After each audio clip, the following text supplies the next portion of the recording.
Hi everyone, we'll be waiting 2 to 3 minutes before starting the webinar, just simply to accommodate for the rest of the attendees who are in the middle of connecting.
Welcome everyone.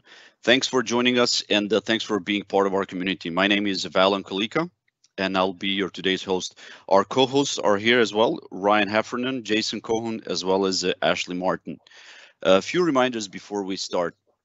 If you have issues viewing the stream at any time during the presentation and are using the web browser version of Teams, please refresh your browser. If you use the desktop app of Teams, please exit and rejoin. Please note that this webinar is being recorded and will be shared publicly.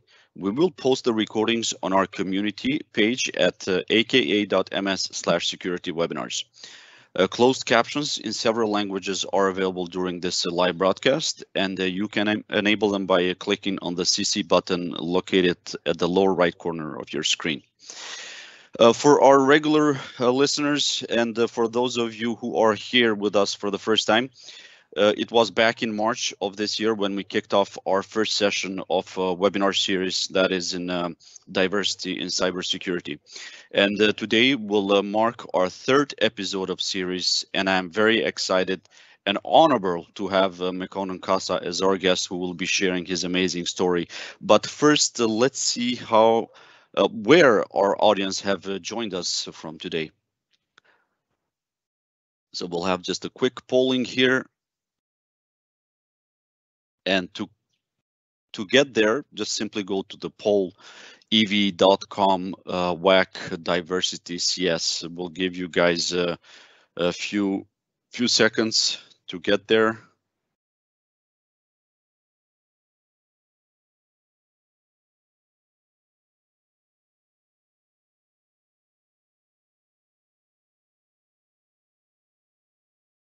Okay, we can advance into the next one and see, bring up the map.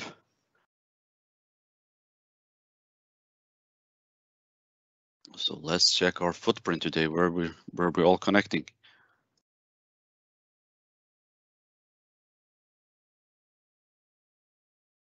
Okay, already some folks from the Pacific Northwest, looks like.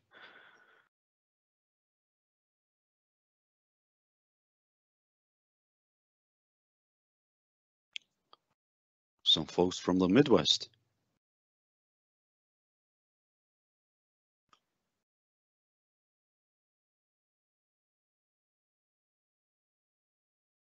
So far, just Northern America.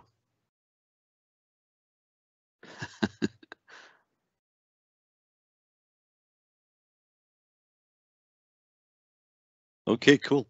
We can go into the next slide. There's one more question for you guys. We were just wondering and see how many of you have attended our diversity in cybersecurity webinars, and we'll sit here for a moment.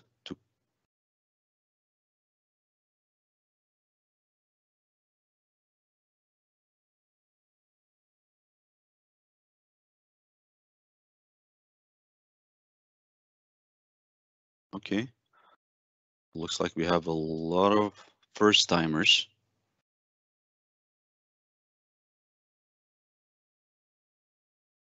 Okay, great.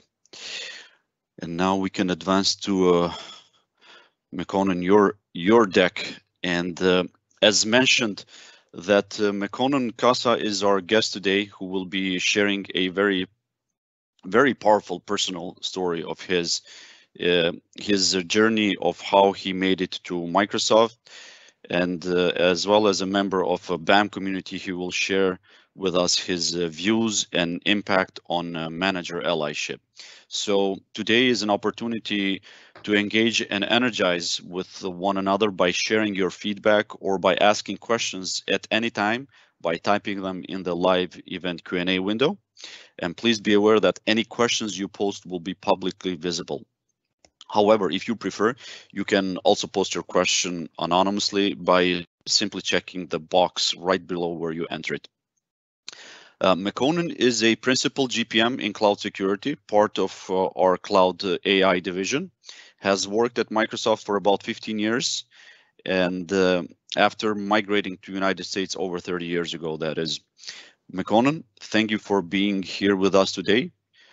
Please share with us your amazing story. Great. Thank you very much, Valen. I appreciate you. I appreciate Microsoft for giving me this opportunity to tell my story. Can you hear me and can you see my slide? Yes, we can hear you well, and I am trying to put your face to the audience here as well, but having some challenges. We'll deal with it. No worries. That may show up later. Thank you very much again. Thank you everyone for joining. Let me see if I can advance this here. As advertised, I'm sure everybody is joining us to listen my personal story, how I started from a refugee camp and eventually currently ended up at Microsoft Cloud Security Engineering, and how lots of people helped me along the way. Some of you might be wondering why am I telling this story? So I will briefly talk about that. And then I will talk about my personal background, my professional journey, and how people helped me along the way, and now how I am paying back and paying it forward. Of course, why am I investing this time to talk about my story, and why are you investing your time, and why is also Microsoft committed to diversity in the industry in general, in cybersecurity in particular? Well, my why, the reason I tell my story is to inspire people like me and people who are not in the industry and people who are already in the industry to take some deliberate action, to do something minor, so that the aggregate impact of that, when all that is added up together, it will transform our society and make us better, and hopefully address the challenges that we have, in particular increase the number of underrepresented minorities, in particular Blacks in the information technology industry. And hopefully also include the representation in the leadership makeup of that industry that we have.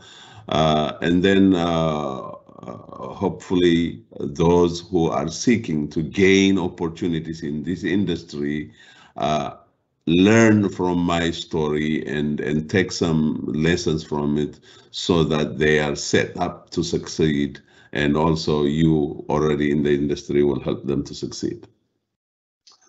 So starting from my personal background, I was born in a very small town in the northwestern part of Ethiopia called Gondar, as you can see encircled there.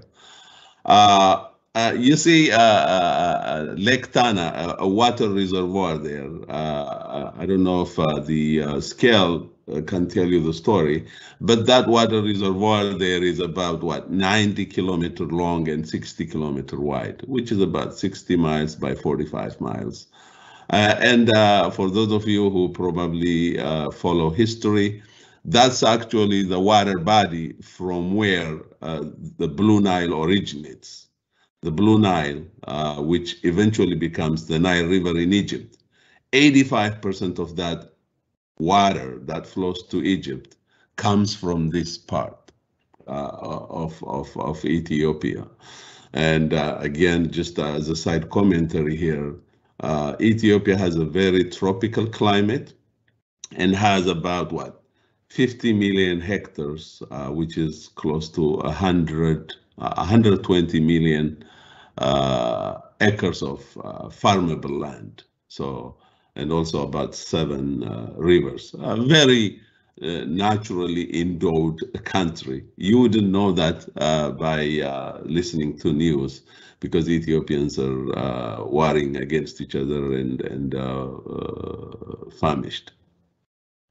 I was born and raised there and grew up there. Of course, my dad, who passed away about a couple of years ago, was a policeman, but he separated and divorced my mom, and I was raised by my mom. And as you can see there, the arrow shows my journey to the Sudan, but we'll come back to that. This small town, Gondar, in Ethiopia, was actually the capital city of Ethiopia, what was in Ethiopia, from the late 16th century all the way to the late 19th century. So for 300 years, it was actually the seat of power in Ethiopia. And that's why you see those about 300, 400, 500-year-old castles there. Some people actually call it the Camelot of Africa. So as I was growing up, as I told you, my dad, who was a policeman, divorced my mom, and I was raised by my mom. As you can see here, actually, I was fortunate enough to get this picture. I don't even know how it was taken, but I got a hold of it, and it's a very nice picture. And as I was growing up, as you can see, these are my neighborhood kids that I grew up with. We used to play around. Of course, poverty is endemic there. We just used to gather dirty socks and stuff them up with cloth and play soccer and what have you. So that was really the childhood that we had. Unfortunately, in 1974, a group of military guys took over the government, and they started subscribing to what was at that time known as communism or socialist ideology. And they were starting to run this kind of political system after they deposed the king that we had, the monarchy system that we had. And it didn't really go well with the society. Of course, whenever you have great changes, there is resistance. Some resisted and opposed them for that reason. Others actually wanted to be more communist than the government that we had. So, of course, these military governments started to react, and the opposition also started to act. So there was all kinds of action and reaction. The sad part of it is that the government actually had special soldiers in my small town who used to drive around the neighborhood with their AK-47s, their Kalashnikovs, sticking out of their cars. And they were just randomly shooting people, just to deter and scare people. They used to just drive around and shoot people. And in some instances, actually, if there were young people who were suspected to be involved in some kind of reactionary activity, they used to actually take them out of their parents' house if need be, torture them, and then bring them back and shoot them dead and leave their dead bodies in front of their parents' house for 10, 12 hours. And in some instances, actually, the parents of these kids were prevented from consoling for their kids. And if they were to collect the dead bodies of their kids, they had to compensate the government the cost of the bullet that he used to kill their kids. And if that's if they are lucky and they have connections. Otherwise, the government will take all those dead bodies and just throw them in a dump, in a mass grave. And we didn't know about the whereabouts of the burial grounds. This is really the Orwellian kind of situation that that we lived through at that time. And in one unfortunate incident, as I showed you earlier, relatives of these kids and my close friends, 9 people who were really young people, a little bit older than us, who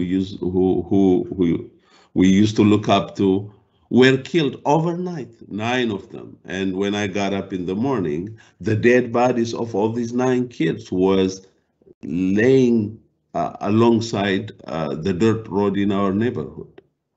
And if that was not enough, the government was also involved in all kinds of war with the liberation fronts, with Somalia, and this and that. And they were conscripting young people to become soldiers, involuntary soldiers, and they used to send them to war. So that's the environment at that time when I was in Ethiopia. So what did I do?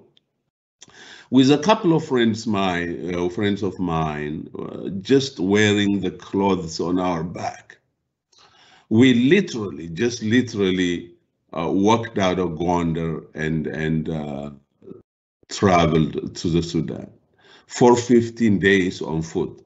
As I showed you earlier on that other slide, the map, from that small town, we went to the Sudan. And that was really the first time ever that I left my small town to go to a foreign country.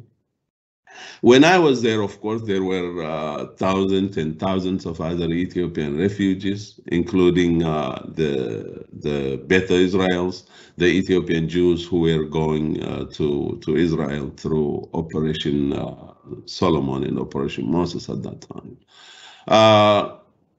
So as if that wasn't bad enough, when we got to the refugee camp, people were just dying like flies because of all kinds of diseases there, malaria, diarrhea, you name it. All kinds of people were dying there.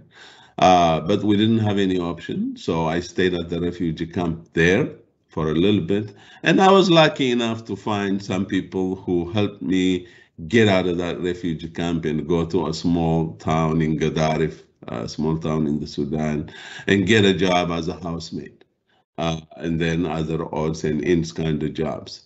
So I did that for about 3 years or and what have you. And then my last employer was really nice enough to take me to the capital city of Sudan, Khartoum, because that was where the American government was running a refugee resettlement program.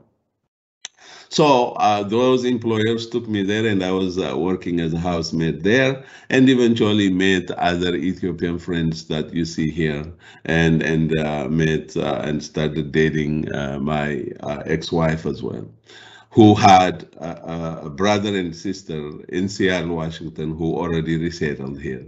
And she was about to be sponsored and come to the US. So she married me and brought me to the US with her. When I got to the US, of course, I hardly spoke a word of English. I didn't even know anything. So again, some Ethiopians that I met here helped me learn how to drive a car, get a driver's license, and eventually showed me the taxi business. Most of you probably don't remember this. Now it's Uber and Lyft. But back in the days, there were actually taxi cabs like this. So those Ethiopians who were in Seattle helped me learn how to drive these taxi cabs. We didn't have GPS by then, so we have to learn how to find addresses by reading maps. And as I was doing this, I actually wanted to learn English as a second language, so enrolled at a community college and started learning English as a second language. I liked it so much that I continued my school and graduated from the University of Washington here in Seattle with a mechanical engineering degree. But it was when I was about to graduate and while I was driving a cab that I met this nice young Canadian who I was giving a ride to the airport. When I was giving him to the airport and we started talking, and I said, "Where are you flying to, sir?" The gentleman told me he was flying to Vancouver, British Columbia. As some of you probably know, Vancouver, British Columbia is about an hour and a half drive from Seattle.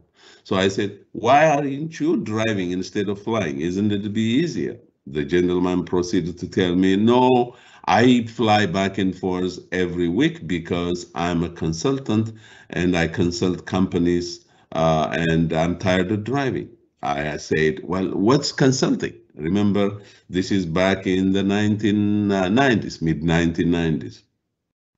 So the gentleman proceeded to tell me about a company called Anderson Consulting, currently known as Accenture, and how that company consulted American companies to optimize their businesses, automate this, automate that, computer this, programming this. I said, "Wow, that really sounds fascinating, sir. Can you get me a job there?" He looked at me and said, "Kabi, are you sure?" I said, "Yeah. I am actually studying mechanical engineering at the University of Washington, but I don't want to be a mechanical engineer." Not only that, the American industrial economy at that time was also going through a downturn. So I said, "It's hard to find a job. Plus, I don't want to be a mechanical engineer, but I love what you're doing. Can you help me a job there?" The gentleman was nice enough to say, "Sure," and gave me his business card, told me to call him Monday. I did. I took him out actually to Ethiopian restaurant where we had lunch, and he told me about writing a cover letter, a resume, and what have you. I did, and we met again. He reviewed the resume and then told me to go to Anderson Consulting office in downtown Seattle and give it to a certain person. I did. When they called me for an interview, I freaked out and called him because I have never been interviewed before. So he said, "Okay, I'll call you back." He called the company, asked around who was going to interview me, and found out more information about that, and came back and told me about what potential questions they might be asking me and how I would answer those questions and what kind of questions that I need to ask. So through that, I went through my first interview and then second, third, fourth time. So every time they call me for a follow-up interview, I'll call him and he coached me through all the questions and the answers. And I eventually got a job with Anderson Consulting. And my first assignment as a consultant was at Microsoft. So I went to Microsoft and I actually joined a team that was doing some development work, but I've never done any computer programming before that, except some coursework at the University of Washington where I used Fortran. There was a language, a programming called language called Fortran, where I had to do some assignment.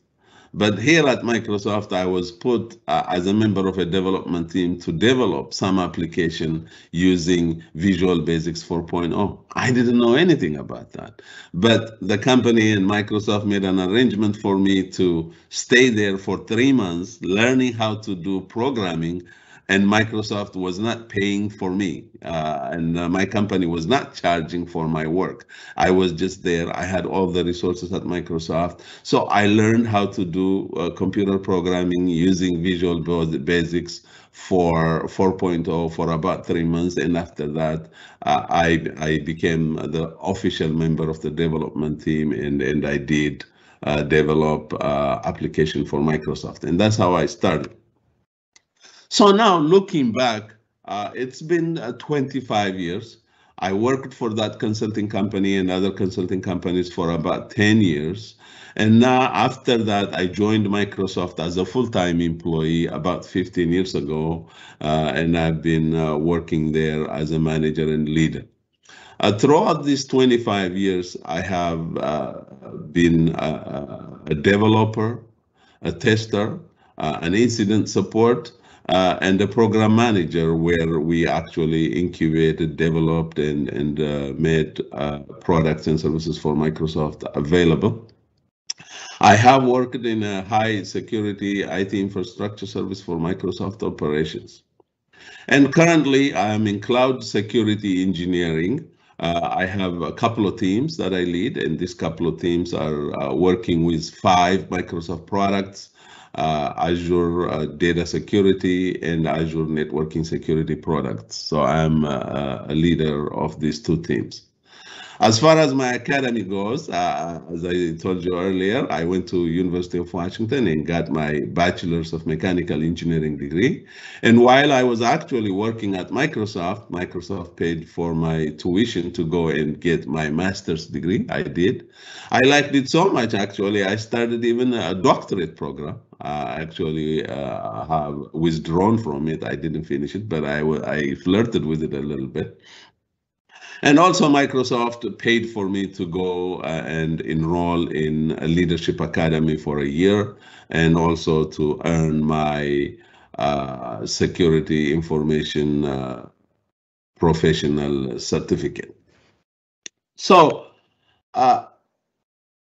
throughout all these years, until recently, that is, while I was in corporate America, especially when I started out early on, I was pretty much the only black guy around in the room.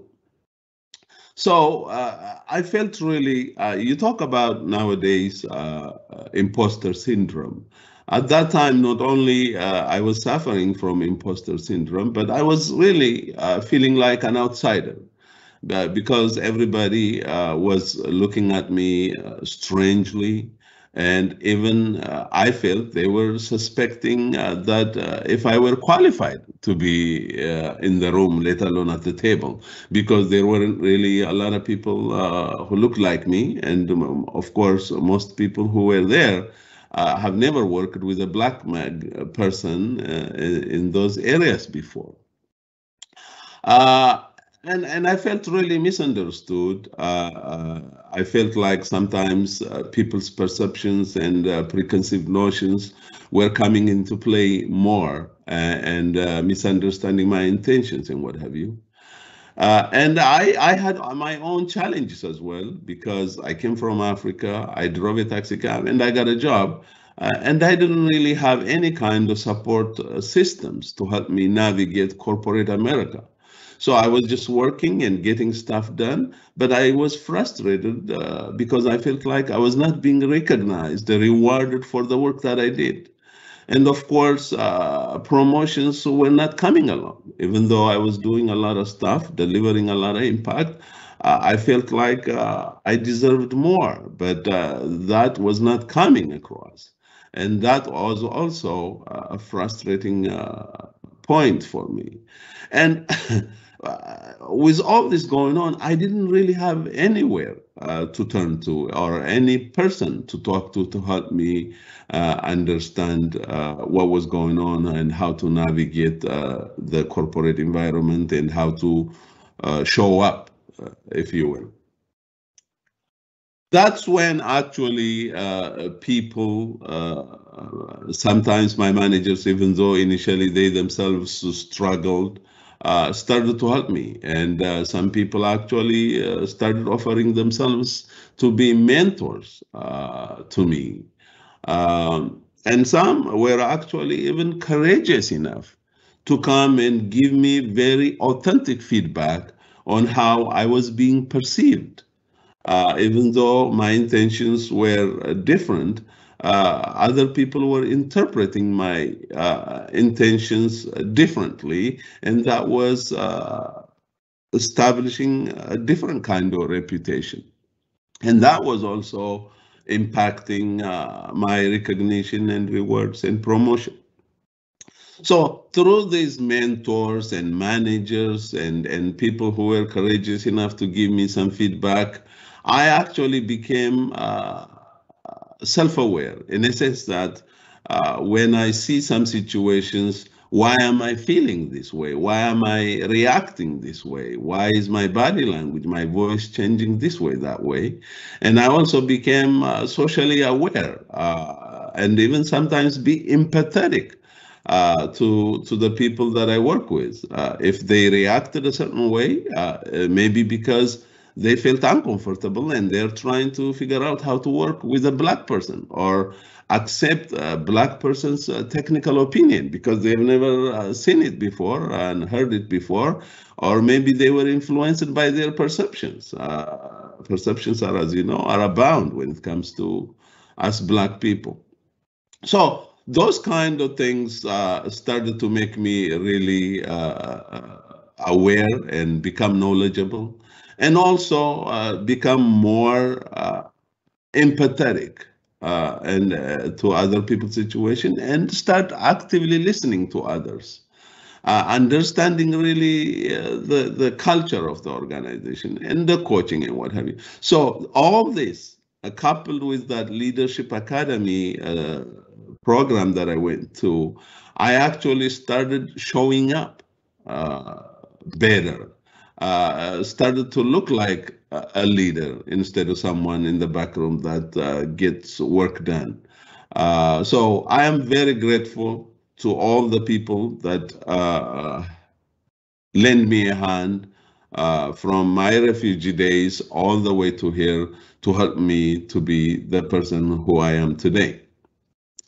Now, after going through all of this and gaining all these benefits from all my supporters and sponsors and allies, I said, how can I actually work to make things a little bit better and easier for others, right? So I said, well, let me start with my hometown, Ethiopia, my home country. So believe it or not, until recently, my elementary school in Gondar, Ethiopia, didn't even have a library. So I used Microsoft's fundraising system to raise some funds, put my funds together, and went and built that little building to serve as a library in my hometown at my elementary school, and filled it with books. And as you can see, there are little kids now reading books at that library. And then whenever I go back to Ethiopia to visit my family, I try to take some technical books to colleges and deliver seminars, give these young people exposure on what it is like to work for a technology industry, what it takes to work for a technology industry. How can they become skilled and be entrepreneurs themselves? So I go to colleges and deliver seminars in these areas and give books at different colleges in Ethiopia. Furthermore, I actually write papers that can be used by the government of Ethiopia to improve the situation of Ethiopians using technology. I also go and give interviews to magazines to really show to them what business is like, how business is run in foreign countries, and how the government can craft supportive policies so that businesses can be successful in Ethiopia.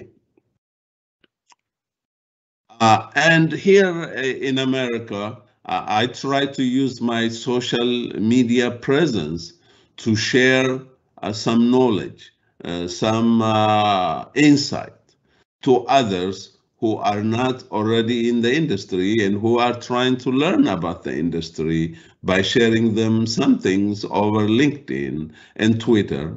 Of course, I have several, particularly Black males and females, that I coach and mentor. And just like I'm doing here today, I actually tell my story and do presentations. As a matter of fact, I heard last week one of my colleagues in Israel who heard me present these kind of stories and what have you, went and started mentoring an Israeli Jew of Ethiopian origin, and she actually ended up getting hired by Microsoft 2 weeks ago, which is really exciting, and this is why it really inspires me to do these presentations. And then, of course, I go recruit and do interviews as Microsoft does, university recruiting or all kinds of recruiting and hiring. I invest my time to get involved and provide support so that people like us can come into the industry. And also, I represent. I go try to find sessions where uh, technology presentations are being delivered, and I try to participate there not only to provide our perspective, but also to show to the world that, hey, we Black people also know technology, we can talk about this, and we can contribute like this. So I am trying to pay back and play it forward by participating in all these areas. So finally, what is it that really I like you to take away from this talking of my personal stories and this presentation? Of course, I heard this from one author the other day. Everything great is birthed through discomfort. Through discomfort.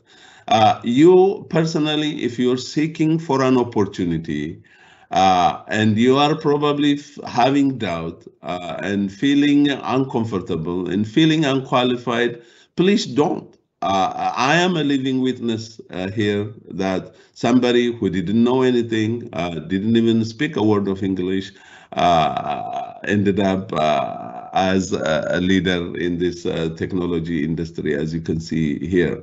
And also, if you are already a leader and a person in the industry, do not let other perceptions and fears confine you. Just be uncomfortable, go out, reach out to people, and help them to get into the industry, because every person you meet is a beneficiary from you, from your familiarity of the industry, from opportunities that you can create for them, from information you can provide them. Many people can benefit from you. So actively, purposely, deliberately go out to find underrepresented people and offer them support, offer them information, guide them. And hopefully, you as a person who is seeking an opportunity, if you find eventually an opportunity, and you a person who are already in the industry, you might be feeling overwhelmed when you hear about problems around the world. And it is overwhelming. But if we can just, each of us, make a small change in ourselves and try to help others make a small change in themselves, the aggregate impact of that will be amplified and will help us be a better society and better people, and hopefully get to a better place sometime soon. Where we are today, and the problems that we see today, has taken centuries and generations to get us here today. And it is a futile exercise trying to solve all these problems overnight and get frustrated. It is going to take, unfortunately, a long time to get as humans to a better place. But if each and every one of us try to do a small thing and make a small change in ourselves, in others, we will get there. And thank you for listening. Mekonnen, this was such a powerful and touching story. So thank you. I personally thanking you so much for sharing this with us. And it's just incredible to hear about all of it and extending your help to build the library back in your hometown in Ethiopia. This is amazing. People are already asking for your personal contact and your PowerPoint and all that good stuff. So if you're okay to share your personal email and all that, then you can also include it as part of your deck. And as I mentioned to the audience here in the chat, that we will be sharing the recording, obviously, as well as the deck at our security webinars page, aka.ms/security webinars. So I think we have some questions coming in. Let me just check it real quick. Okay, here's the first one.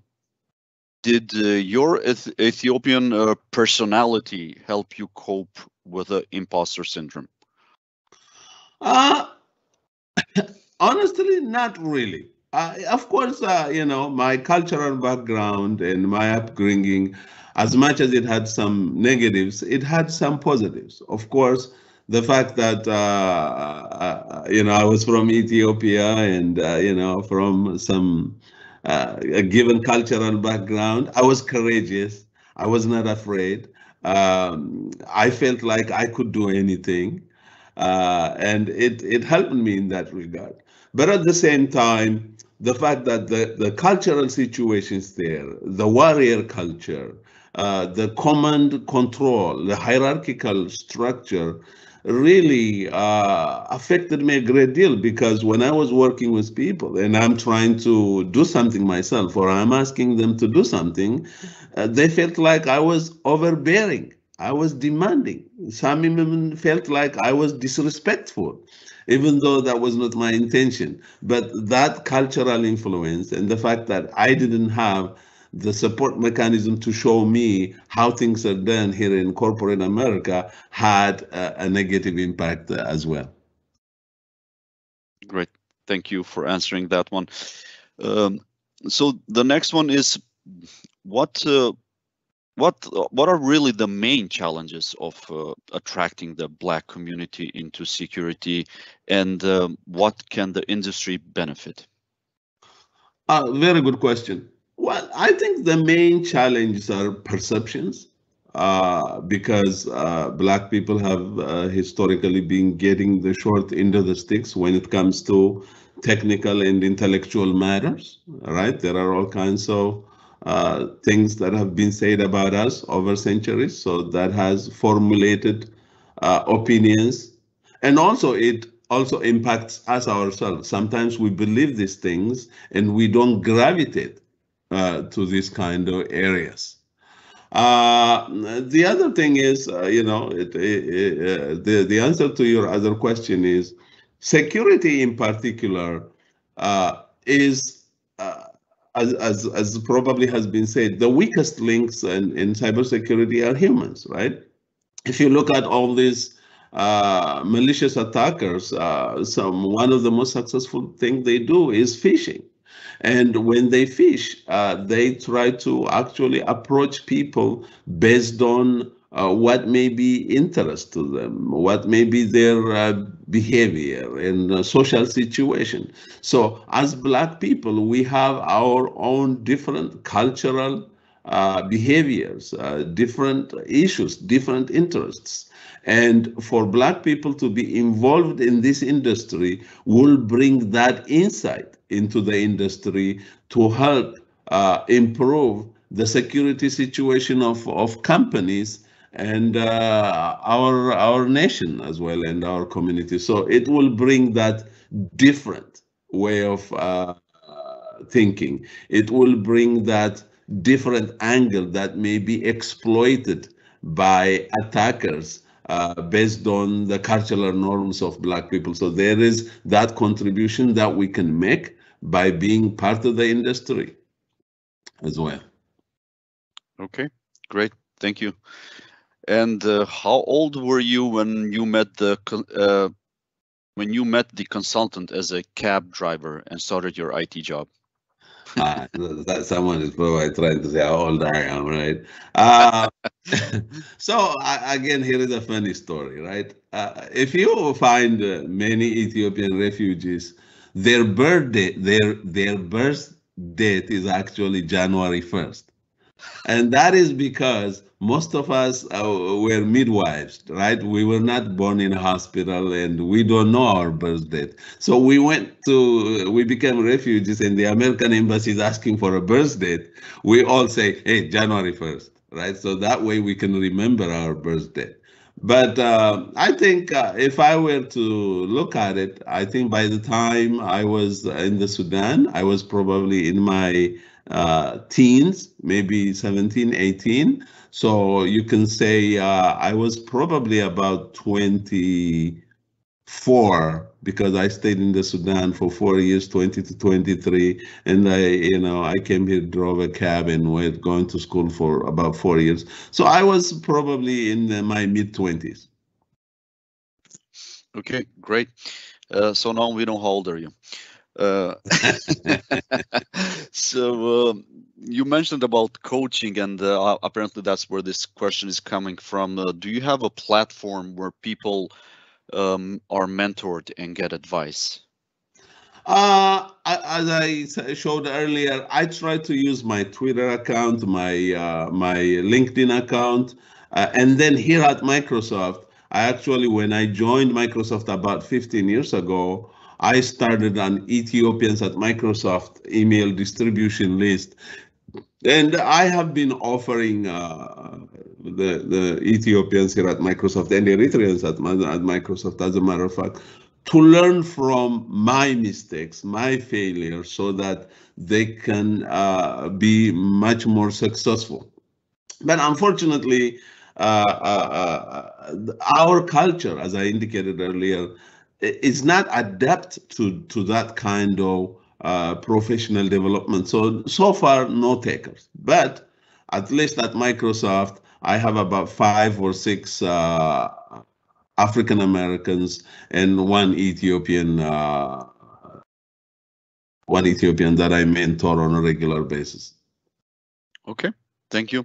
The next one is Kevin is interested to find out how do you think about scaling when it comes to human capital building skills in cloud and cybersecurity.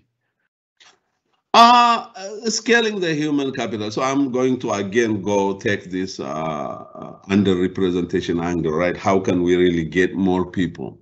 I think if that's the question, then I'm sure there is always a silver lining on everything. So this pandemic situation that we have has normalized remote work.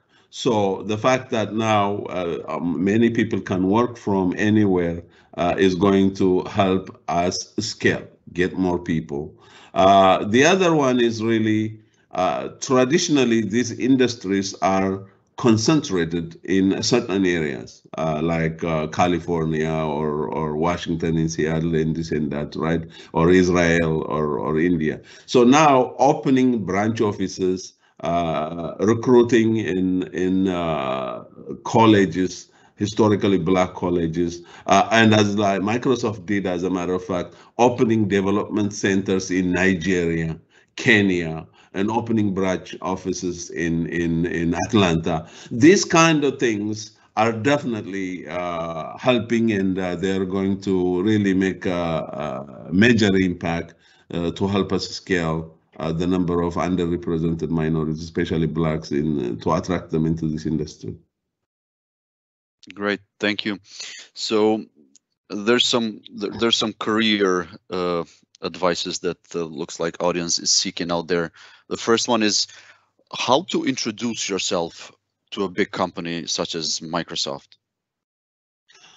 Very good question. So before thinking about introducing yourself, I think the first question to ask is, what do I have to offer? Right? Honestly, these are unprecedented times. Technology has democratized access to knowledge and information.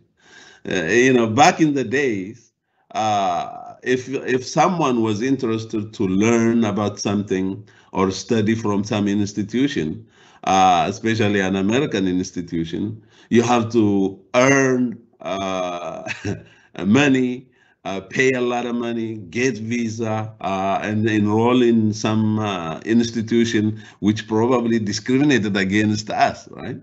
But now everything is at a push of a button. You've got your phone and you can access any information, any knowledge from anywhere at no cost, almost no cost, right? Except the cost of your connection. So how are you taking advantage of that to learn more, to develop skills and knowledge that can add value to Microsoft?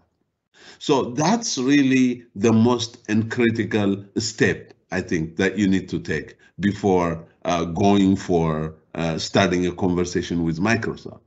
Once you do that, through that, you will learn what companies like Microsoft, companies like Amazon, technology companies, or cybersecurity, since we're talking about that, but it's applicable in general. What are they looking for? What's the industry trend? What is the marketable and desirable skills? You learn about those and you go develop those. That will make it a whole lot easier for you to start those conversations. People like me, people on LinkedIn, people on people that you meet, anywhere that you meet, it will be easier for you to start those conversations. Let's say, for example, if you go learn about cybersecurity, cloud security, then when some hack happens, whether it is Colonial Pipeline or Solar Winds or some kind of ransomware happens in here and there, because you're interested, because you're learning about that, you will be attracted to mediums where these kind of things are being talked about, where these companies in this business are posting and talking about these things. So that will naturally create the environment and the opportunity for you to have those conversations and eventually secure opportunity in these industries. Great. That's just phenomenal advice. Thank you for that. And the last one is, how was the process of getting accepted at UW? As I believe that having a degree was a key factor for your successful journey. I want to make sure I understand the question. How did I get enrolled at the University of Washington? Yes, I guess they're wondering how was the process involved. Yeah. For me, this is why I'm so grateful for America and Americans, right? I didn't know anything, and so learning English as a second language at Shoreline Community College was free. So the Americans, as a refugee, when we came here, they actually gave us money. They gave us food stamps so that we can go get food from grocery stores. They paid our rent for about 3 months, 6 months until we get acclaimed to the country. And then they offered us to go to school and learn English for free. So that's what I did. So they were paying for my living cost of expenses. So I started going and learning English as a second language at Shoreline Community College. And then started looking at some of the requirements, and then the schools at the University of Washington.